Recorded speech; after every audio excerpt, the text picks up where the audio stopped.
So, asymptomatic bacteriuria means that the bacteria are present in the urine, but the person does not have any symptoms of a urinary tract infection. Importantly, this can also be true if the patient's urine analysis shows pyuria or white blood cells in the urine, because pyuria alone does not equal infection.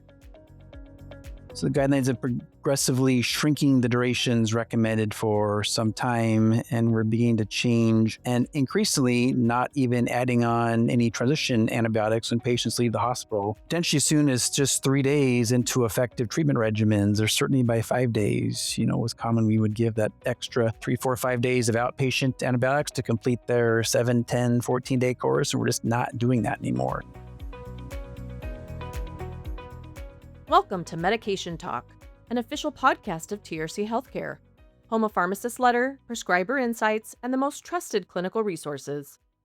On this episode, join our expert panel as they unpack updated definitions of complicated versus uncomplicated urinary tract infections, navigate antibiotic selection and duration, and share the latest evidence-based strategies to stop recurrent UTIs in their tracks. Our guests today are Dr. Dana Bowers, an associate professor for the College of Pharmacy and Pharmaceutical Sciences at Washington State University, and Dr. Akshith Das, an assistant professor of pharmacy practice at Northeast Ohio Medical University and a pharmacy clinical specialist at the Cleveland Clinic Mercy Hospital. You'll also hear practical advice from TRC's Editorial Advisory Board member, Dr. Craig Williams from the Oregon Health and Science University. This podcast is an excerpt from one of TRC's monthly live CE webinars. Each month, experts and frontline providers discuss and debate challenges in practice, evidence-based practice recommendations, and other topics relevant to our subscribers. And now, the CE information.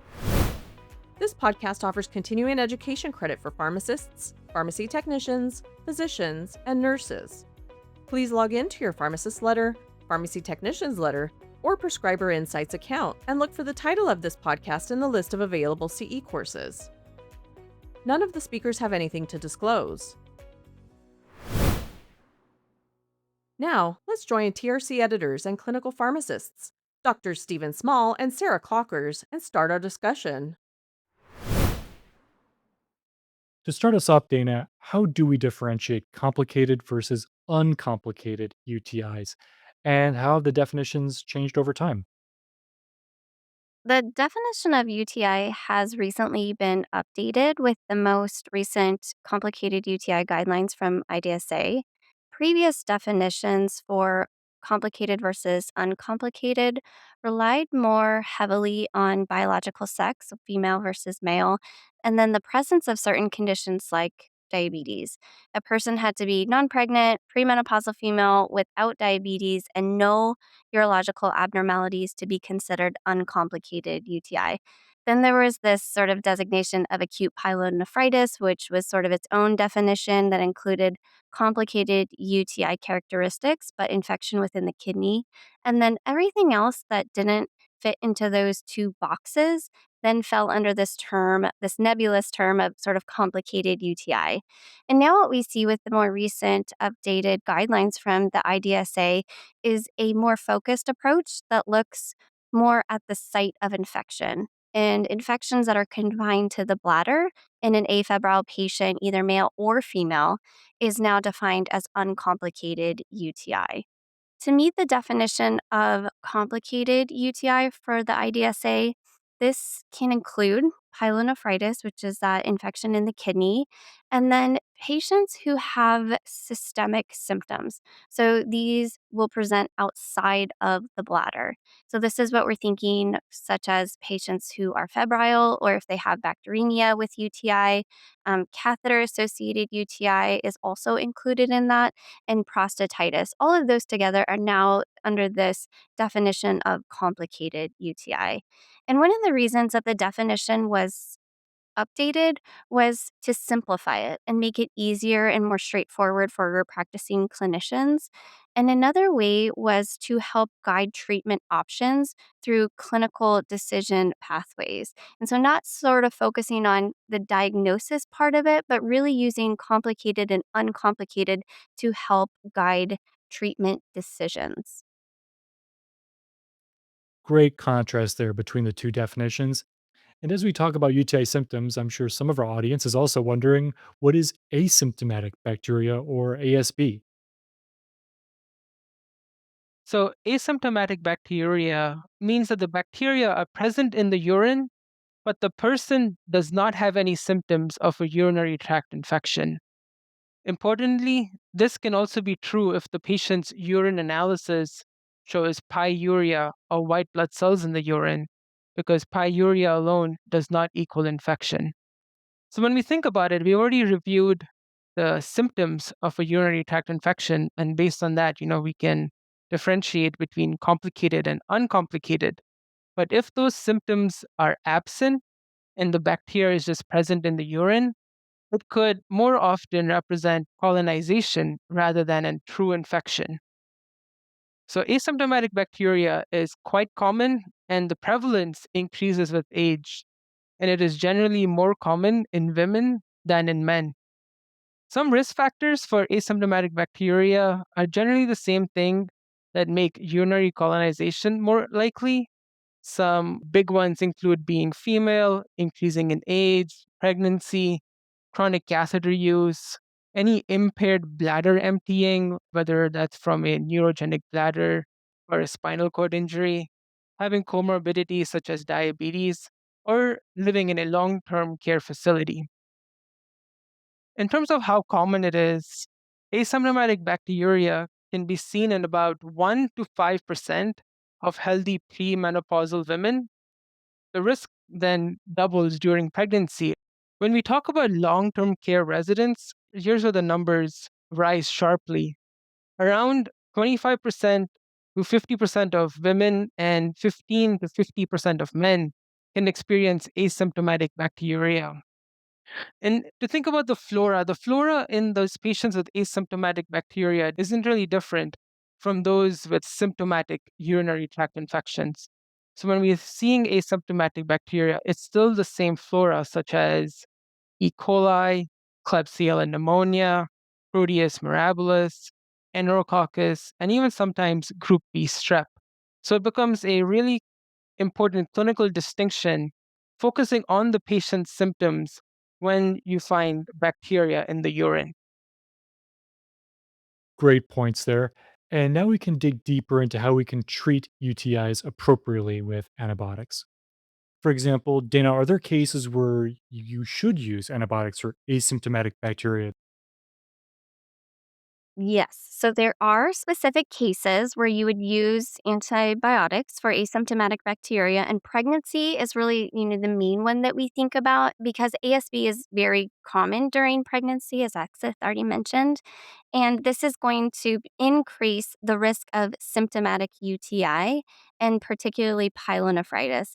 And pyelonephritis is dangerous not only for the person who is pregnant, but also for the fetus. And so this can cause preterm birth, it can cause anemia and sepsis. And so these are the reasons why pregnant people are recommended to be screened using a urine culture at least once during their pregnancy.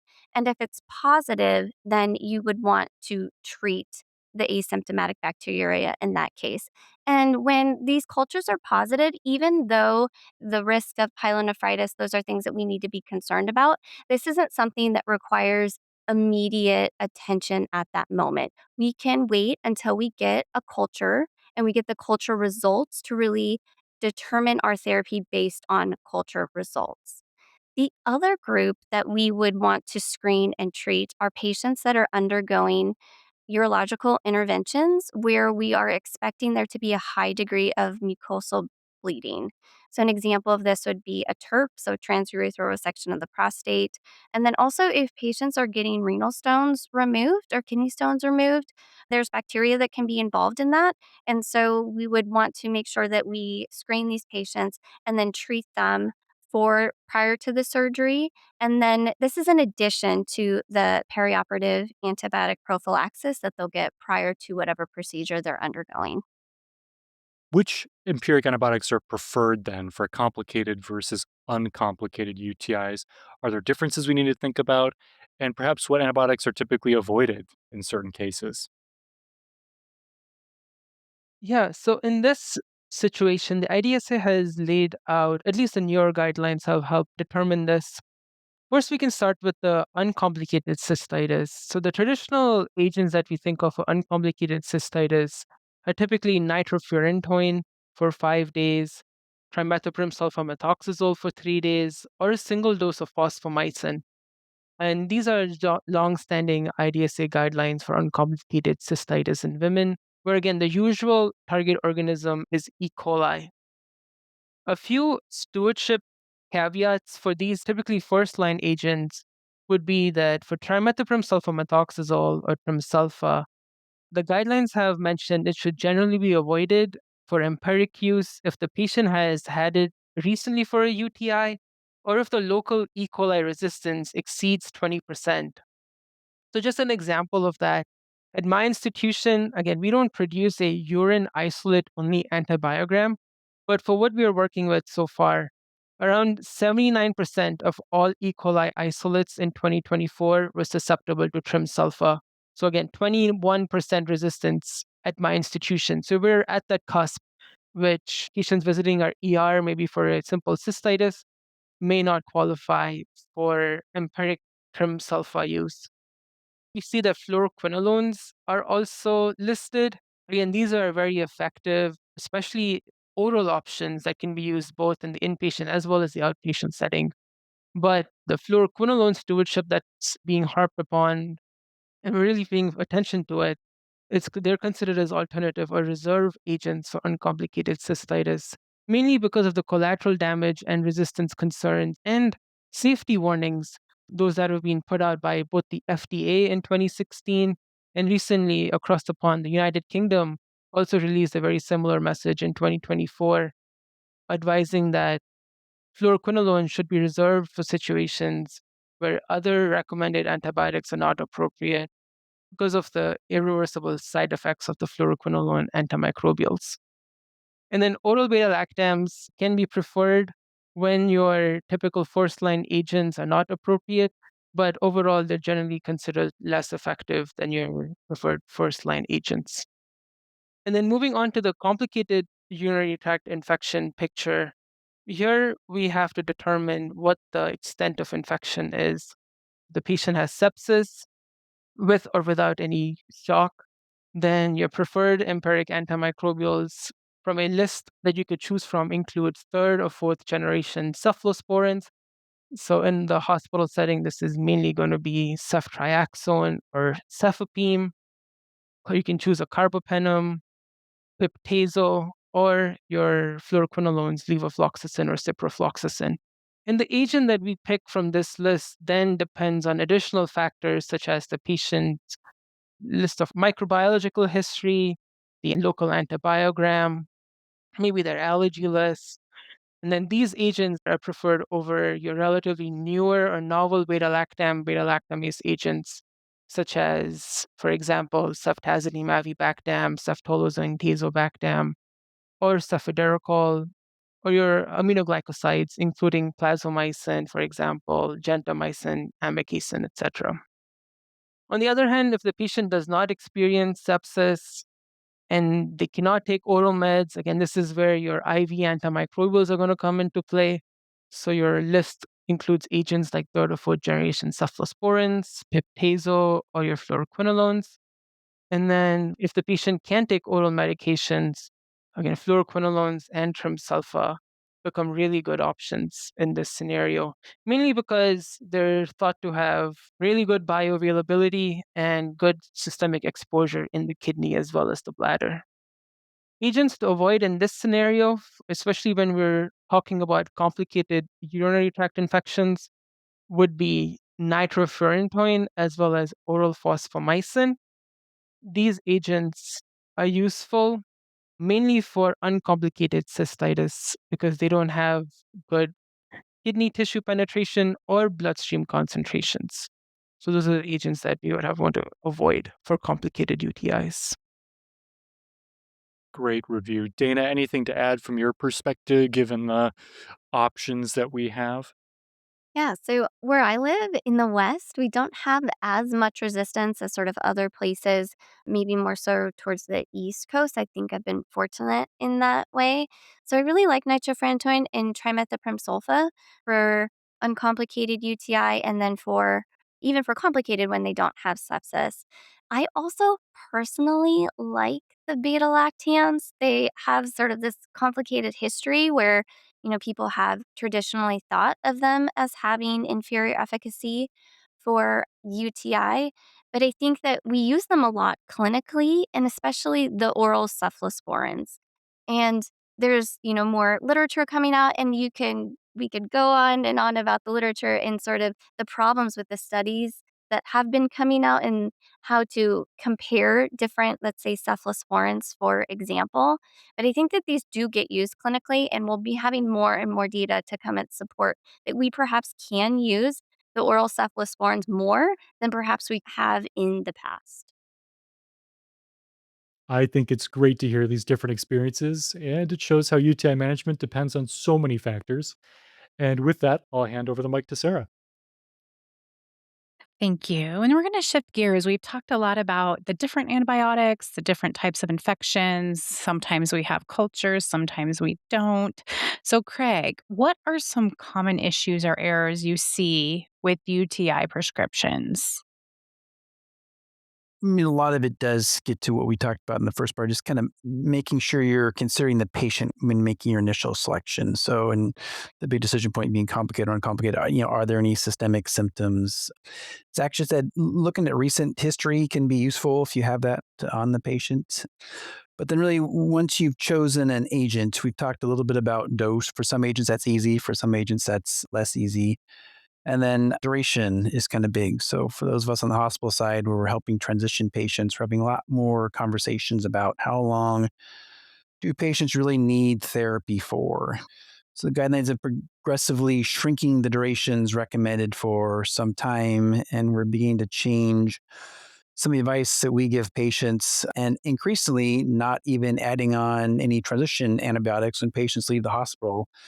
Potentially as soon as just 3 days into effective treatment regimens, or certainly by 5 days, was common. We would give that extra 3, 4, 5 days of outpatient antibiotics to complete their 7, 10, 14-day course. And we're just not doing that anymore. So that's become a big area of focus for antimicrobial stewardship.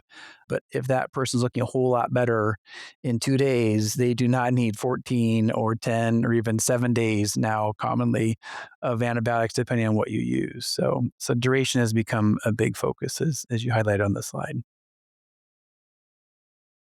I also agree that duration of therapy, this is a main one that I see, especially for transitions of care. And so this is where antimicrobial stewardship is really stepped in, and then pharmacists who specialize in transitions of care to making sure that as patients are discharged, that they are not getting an additional 5 days of therapy, that they're looked at what they got in the hospital, and then seeing, do we still need more antibiotics after that? Another common thing that I see with UTI prescription is sort of automatically reaching for the fluoroquinolones. I think as stewardship pharmacists, we've done a lot of education on this and this has gotten better. But I think there may be some practitioners out there who are just really familiar with the fluoroquinolones and just they know that they work in this disease state. And so they'll automatically reach for those instead of thinking about from a stewardship perspective what is going to be a good sort of overall agent that we can use that will decrease resistance development over time.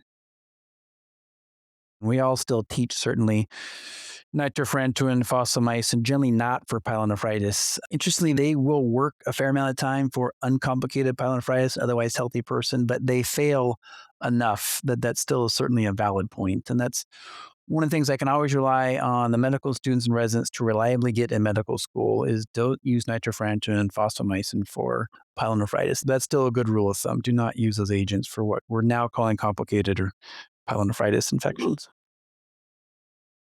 Excellent. Thank you. And then, Akshith, what criteria do you use to switch from IV to oral antibiotics in complicated UTIs? Is there any sort of maybe check boxes that you check off in your mind when determining whether to make that transition? So to switch from IV to oral, what I usually look for are three main conditions. So one is the patient clinically improving. That I think has to be the top priority. The second one would be, can the patient take and absorb any oral medications by mouth? So that could be like scanning the medication list, asking the nurse, seeing what the patient's taking. Are they, consuming any diet by mouth? And then thirdly, is there an effective oral antibiotic that is available? So typically, what a patient scenario could be, they maybe come to the hospital for a complicated urinary tract infection. They get started on everyone's favorite antibiotic of choice, ceftriaxone, IV medication, and it's now day two, day three of your therapy. The patient again should be getting better with the effective empiric antimicrobial choice. By day three, typically is when your microbiome lab can chime in and help you out with some urine culture and susceptibility reports. So at that point, then now you can, look at the susceptibility report, see if the patient is able to take any medications by mouth, if they're clinically improving, such as, no fevers, stable blood pressure, good heart rate, maybe their mental status is now improving if that was an issue in the past, and overall symptom reduction. So no more dysuria, no more flank pain, or overall systemic illnesses, and they're willing to take medications by mouth. Then when you scan your susceptibility report and you can see, there are effective oral agents available, then you want to make sure that you can, look at more patient-specific factors like allergy lists, intolerances, any renal dose adjustments, and then pick an agent from that list which is optimally dosed for the given scenario. So, for example, if you know your patient's experiencing a complicated urinary tract infection, but the only oral agent available, for example, is nitrofurantoin, you're not going to go for that option, even though it is an oral option that's available. It's not going to be an effective oral option for this complicated urinary tract infection picture. Yeah, those are great points. Another thing I'll add briefly, this mostly is referring to beta lactams, as Akshay said. On the inpatient side, that's often what's being started intravenously. And obviously for quinolones, they're the same oral as they are IV. The other thing is, it's not that uncommon for your blood cultures to turn positive. Bacteremia happens in probably at least 10% of hospitalized patients with complicated urinary tract infection. So, and the fact that your blood culture might have been positive, assuming it's the same organism in the urine and it's almost always gram negative, does not need to change when you switch. If the patient's clinically improving and stable and your culture says you have something, you have a good oral option you feel comfortable with based on your culture, you can still make that transition. Great points there. And what are important counseling points when we're talking with patients about their UTI antibiotic therapy? Are there any maybe side effects or interactions that you commonly watch for that maybe you keep top of mind with some of these classes or specific meds? Actually, what's your take on that? Yeah, so overall, the antimicrobials for urinary tract infections are typically well tolerated. Some counseling points for fluoroquinolones or things to watch out for, at least for the short term, would be any drug interactions. So if your patient's taking fluoroquinolones with any metallic compounds, any like multivitamins that may contain iron, calcium, magnesium of those sorts, watching out for those drug interactions and not, separating the fluoroquinolones from these metallic compounds. The side effects, rare side effects of CNS effects or tendon rupture, neuropathy, or dysglycemia, keep an eye out for that, especially in your older patients, maybe with those with poor renal function, renal clearance of these fluoroquinolones. So keep an eye out for that. But for the short period of time, again, these fluoroquinolones should be okay in that sense. But trim sulfa, something to watch out for would be potassium as well as renal function, especially in your older adults who already have poor renal function, and could be on an ACE inhibitor, angiotensin receptor blocker, or spironolactone, because the risk of hyperkalemia goes up. So your potassium can increase. Typically, from a teaching standpoint, what I like to tell the students is, watch out for those little old ladies that come back to the ER maybe complaining of muscle pain or some abnormal heart beating in their chest, because that could be signs that their potassium could have increased because of the trimsulfa prescription. Nitrofurantoin for the short term could be something like a dark urine or brown urine, which is expected, it's not harmful. But keep an eye out for patients who may develop some shortness of breath. But those are very rare side effects for any pulmonology or hepatic side effects. Overall, very rare, not in the short term period. And then for oral beta-lactams like cephalexin, the usual consult point is going to be GI upset, diarrhea, nausea, vomiting. Again, that has to do with how much cephalexin they have to end up taking in order to meet their prescription. So some counseling points related to the UTI antibiotics, but overall, all of them should be, again, short duration. So the adverse effects experienced from them also should be very minimal. Yeah, those are all good points, Steve. I'll just add that, if we're sticking to the shorter durations we should be sticking to, fortunately, these generally are pretty well tolerated agents. So on the inpatient side, we have the luxury of, watching the patient for a day or two. On the outpatient side, the big thing is just to expect a pretty quick clinical response. You definitely want that patient to be letting someone know if 2 days into therapy, they're still not feeling good, or now they're having fevers they weren't having the day before, or fevers haven't abated. But yeah, I mean, there are some drug interactions as were enumerated, but if you're sticking to short durations of therapy, we don't use much warfarin anymore, which is always a big one for quinolones and Bactrim kind of back in the day. The biggest thing that prompts warnings from our prescribers, we call all the time for the QT prolongation warnings for quinolones, especially on one other agent. So we have that discussion a lot. But fortunately, for just the kind of 5 to 7 or even 3 day duration, generally pretty well tolerated. So like our big advice on the outpatient side is like, let us know if you're not getting better really quick. That's a great list of side effects to share with patients during counseling. And some other general counseling points include recommending patients drink enough fluids. And we know sharing isn't caring when it comes to antibiotics. Advise against sharing any antibiotic supply with others, since this can increase resistance in the community. And similarly, patients should throw away any remaining pills if they have any left over, perhaps after their therapy. And Akshith, when is it appropriate to use antibiotic prophylaxis if a patient has recurrent UTIs? Are there any specific antibiotics you should use and specific durations that we should be looking at? Yeah, so antimicrobial prophylaxis to prevent recurrent UTIs is typically considered after 2 or more UTIs in the past 6 months, or at least 3 occurrences of UTIs in the past year. So those are generally the timelines on when you should start thinking about antibiotic prophylaxis. But then the prophylaxis, again, should be a shared decision making between the provider as well as the patient, because one, now you're subjecting the patient to a long-term antibiotic regimen. And with that comes the risk of adverse effects and the risk of resistance, plus it's just added cost for the patient as well. How long should you use it? Typically, the studies have done prophylaxis between 6 months to a year. And then the studies have shown that once the prophylaxis is taken away, the UTI could recur at the same rate as if you're not taking prophylaxis. So that's also something to consider in that shared decision making process. Antibiotics that have been used, you may see things like nitrofurantoin at a lower dose, about 50 to 100 milligrams, given once daily. Maybe trimsulfa at like a half dose or a tablet 3 times a week. Low dose cephalexin is an option of around 125 to 250 milligrams daily. Or there's also an option of giving a phosphomycin 3-gram sachet every 10 days. So, yeah, overall, shared decision making, thinking about the risks of adverse effects, risk of resistance, increase cost to the patient, but the benefit of preventing those recurrent UTIs for that 6 to 12-month duration.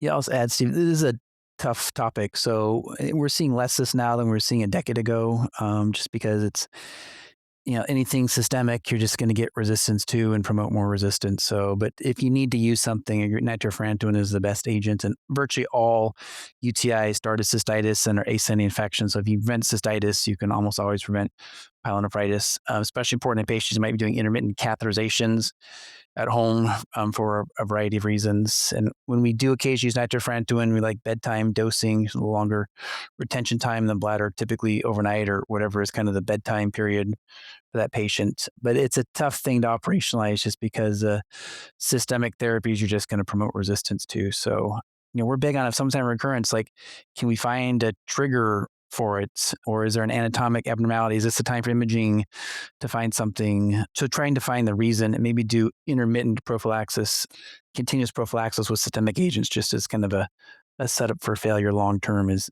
Asketh kind of alluded to. Thank you. Can you comment on the use of estrogen to prevent UTIs in postmenopausal women? Yes, this is can be very beneficial for some people. It's going to be intravaginal, so more localized topical estrogen. And the way that this works is it's going to normalize the vaginal flora and it will reduce the risk of recurrent UTI. And just me personally, I also just love a good microbiome restoration approach because if we're normalizing the vaginal flora, then we can help, prevent this colonization with these other bacteria, which can then lead to symptomatic UTI. The other thing I think is important to think about for this is we try to recommend behavioral modification sort of as a blanket statement. And I think sometimes people forget, especially in postmenopausal women, that estrogen can be beneficial. So I think, keeping it in mind when patients have exhausted these sort of behavioral modifications and they still keep getting these recurrent UTIs, that might be a good time to try sort of a low dose localized estrogen in a postmenopausal woman. Excellent. And then we're getting a ton of questions about supplements. So, Akshith, what supplements can be used to prevent or treat UTIs? And specifically, people are asking about cranberry products or juice, probiotics. Are there any supplements that have evidence to support their use? Yeah, so the one supplement that comes to mind for at least prevention of UTI, again, these supplements, I haven't come across one that can be used to treat a UTI, but at least to prevent recurrence of UTI, one supplement that comes to mind would be the cranberry supplements. The reason why cranberry has become popular in the UTI field is because the mechanism of action is such that they have these things called the proanthocyanidins in them.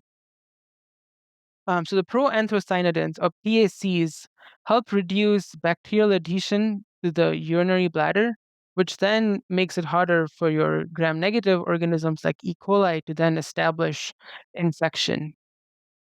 So the cranberry supplements, whether it's juice or when it comes as a tablet or capsules, are now recommended by the American Urological Association as an option for prophylaxis in women with recurrent urinary tract infections. The FDA also has a newer language that's out there as a qualified health claim that they've attached to certain cranberry products, saying that yes, the evidence is limited and maybe some inconsistency in the evidence, but there is generally a trend towards the cranberry products helping with prevention of urinary tract infections. When picking up cranberry supplements, look carefully at the label. One of the studies said that you should have at least 36 milligrams of this PAC being taken daily for about 3 to 6 months for the cranberry to have any impact. What 36 milligram PACs could translate to would be around 500 milligrams of cranberry dietary supplements or cranberry powder, based on what the labeling is saying, or around 8 ounces of cranberry juice. When you're considering the juice, make sure it's the unsweetened version of the juice because you don't want to exacerbate any comorbid conditions by drinking a sweetened juice on a daily basis for 3 to 6 months. Overall, there's very low risk of adverse effects when it comes to cranberry supplements themselves. So that could be a consideration. So again, if you were to pick one to take as a non-antimicrobial option, this could be something to consider. But again, read that labeling very carefully and pick up that unsweetened juice if you were to do that. On the probiotic sides, not as much evidence and inconsistent evidence for probiotics to help in any prevention of recurrent UTIs. So I think the data is still not strong enough to recommend this as compared to your Cranberry supplements. We hope you enjoyed and gained practical insights from listening to this discussion. Now that you've listened, pharmacists, pharmacy technicians, physicians, and nurses can receive CE credit. Just log into your pharmacist letter, pharmacy technician's letter, or Prescriber Insights account and look for the title of this podcast in the list of available CE courses. On those websites, you'll also be able to access and print out additional materials on this topic, like charts and other quick reference tools. If you're not yet a pharmacist letter, pharmacy technician's letter, or Prescriber Insights subscriber, now's the time. Sign up today to stay ahead with trusted, unbiased insights and continuing education. And as a listener, you can save 10% on a new or upgraded subscription with code MT1026 at checkout. Be sure to follow or subscribe, rate, and review this show in your favorite podcast app. Or find the show on YouTube by searching for TRC Healthcare or clicking the link in the show notes. You can also reach out to provide feedback or make suggestions by emailing us at contactus@trchealthcare.com. Thanks for listening to Medication Talk.